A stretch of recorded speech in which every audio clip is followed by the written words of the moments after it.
It was a crushing realization.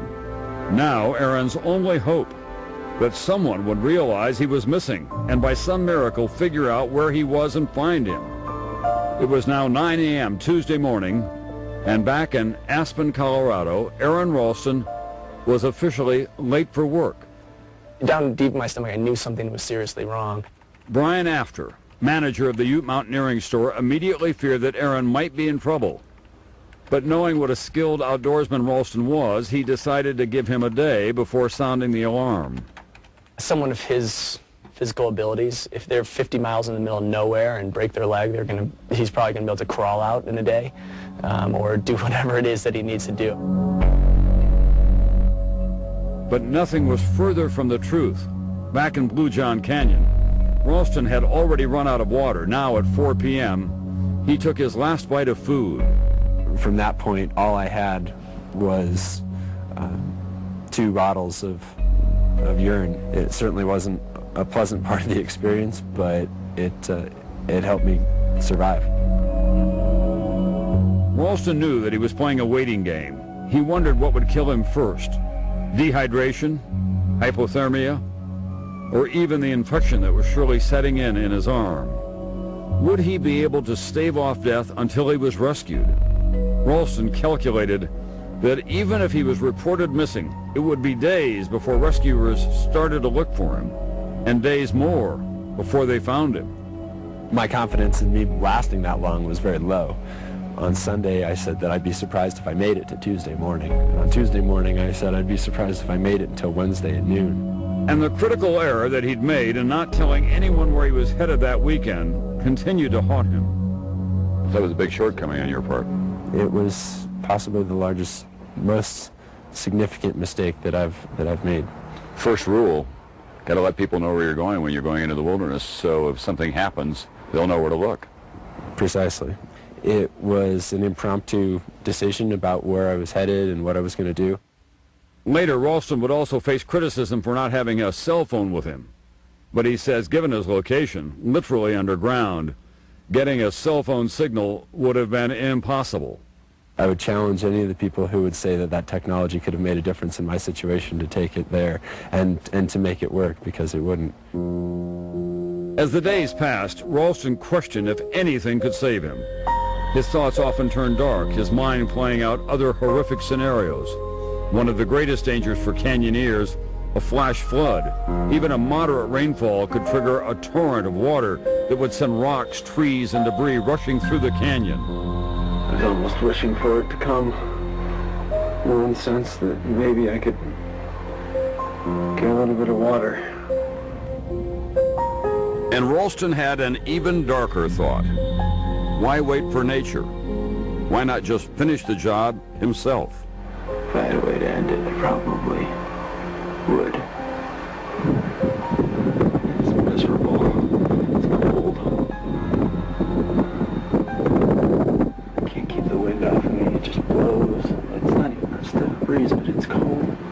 I'm doing what I can, but this sucks. One of the worst ways to go, knowing it's going to happen.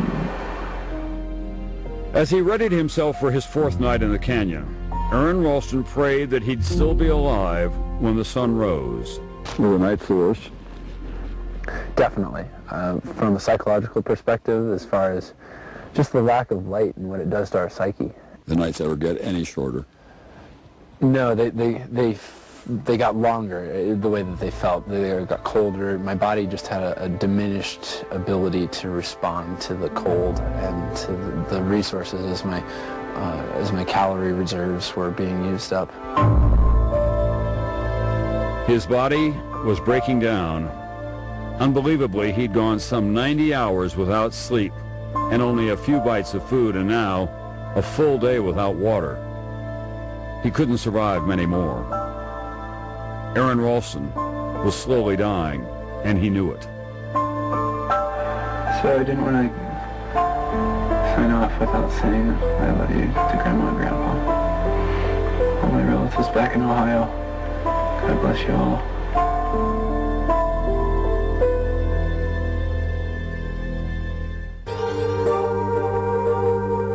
As the Raven made its daily morning pass over Blue John Canyon, in Aspen, the Ute Mountaineering store opened for business.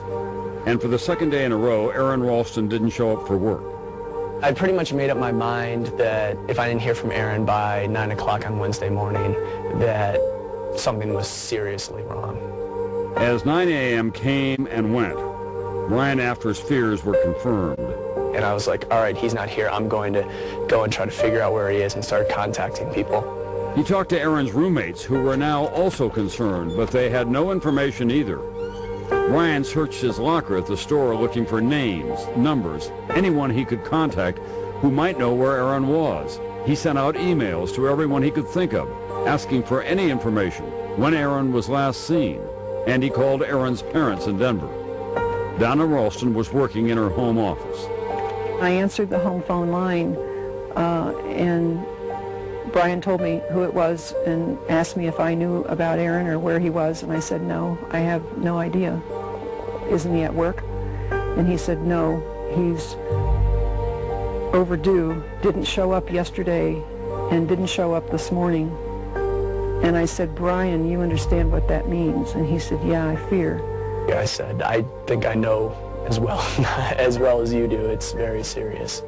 That means he's in deep trouble, that something is really, really wrong. Donna immediately took charge, laying out a plan of action.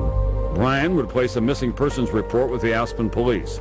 She'd work the telephones. Aaron's father, Larry, a tour guide, was in New York leading a group, and for the moment, he was unreachable. Donna recruited a friend to help. We decided that if I could break into his computer and get to his email address book, that there might be a clue that he had told somebody or written an email to someone telling where he was going or what his plans for the weekend were. She tried to hack into his email account for hours, finally realizing she knew enough personal information about Aaron to answer the security questions required to reset his password. She was in. She used his online address book to send out another wave of emails asking for help.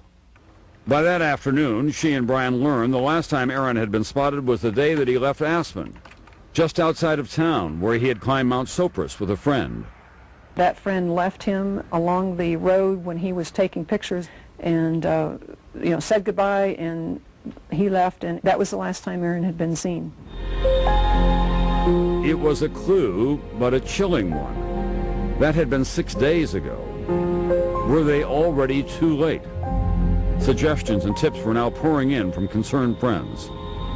Call the Parks Department, call the Bureau of Land Management, call the Sheriff's Departments, call the rescue squads. Public Safety Dispatch, this is Georgia. Hi, my name is Donna Ralston, and I'm calling because my son has been reported missing since last Thursday night.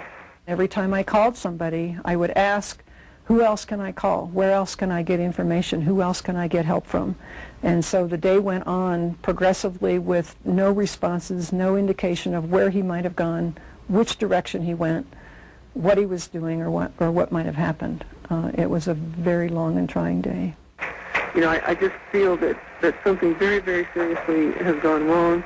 Donna had called authorities throughout Colorado and Utah, but there was little that they could do because they had no idea where Aaron had gone or how long he'd actually been missing. By late afternoon, Donna was finally able to speak to her husband Larry in New York. Did you feel great alarm when you first heard that he was missing? Very concerned. The initial reaction of other people, I think, is that perhaps he was lost. And that never crossed our mind, that he was lost. There was something keeping him from coming back. You know, he is too experienced to be lost. He is not lost. He's hurt. Something's wrong. Finally, a break. A friend emailed Ralston's manager that Aaron had mentioned wanting to visit some canyons in Utah. Donna stepped up her calls to authorities in that area. They sent patrols out to check trailheads and to check hospitals and to look for broken down vehicle along the roadside and whatever. By 8, 9 o'clock that evening, still we knew nothing. Were you talking to Aaron? Were you saying, where are you, Aaron? Yeah. Out loud sometimes. You know, why did you do this? Why weren't you more careful? Where are you, Aaron? You know, why are you doing this to us? Back in Blue John Canyon, Aaron was slowly losing ground in his fight to hold on. Think about your family?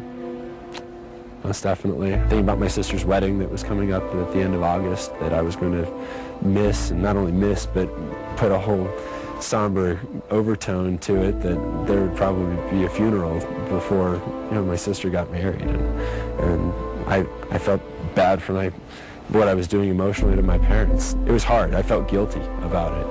His only comfort, that he had been able to tell them all this. Mom and Dad, I really love you guys. I wanted to take this chance to say that the times that we've spent together have been awesome. I love you. I'll always be with you. It was his 5th night in Blue John Canyon, and Ralston knew it would be his last. It was a very dark time for me. I had very little confidence that I was going to get myself out, basically because I couldn't. It came down to whether I could cut through my arm or not, and I couldn't do it. I didn't have a knife sharp enough to cut through bones. As night fell on Blue John, it was utterly dark and deadly quiet. Ralston had now been without water for almost 2 days. He'd lost almost 45 pounds and was near hypothermia. He had many sleep-deprived hallucinations, many of them dark, but some offered hope. I had the vision of this little 3-year-old boy with blonde hair and a red shirt running across the floor of the living room into my arms and picking him up and realizing it was my son and that this was a vision of something in my future. But even that glimpse of what might be was no longer enough. I thought I was going to die. The conditioned athlete who had entered the canyon 5 days before was a shadow of what he had been. Ralston had faced down death, cheating it before, but now his steel will was beginning to grind down. Emotionally, the darkest time, I think, was that Wednesday night, and that was when I etched on the wall here. When we returned to the canyon, it was that etching on the wall that caused him to break down. A vivid reminder of the moment when all hope was lost. I'd taken the knife, and I'd etched into the wall the 4 letters of my name. A-R-O-N, right there. Just to identify who this body was that was here. And then I etched October 75 above my name. And then I etched April 03 below my name. And I wrote R.I.P. right there.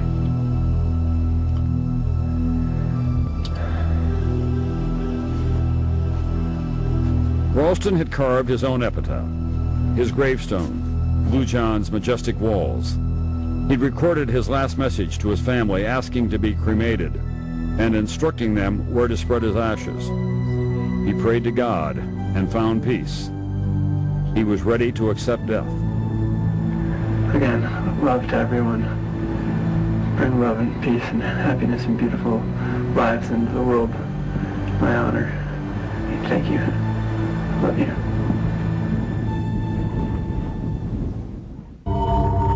Aaron Ralston had not expected to live to see the sunrise over Blue John Canyon on Thursday morning. His 6th day since being trapped.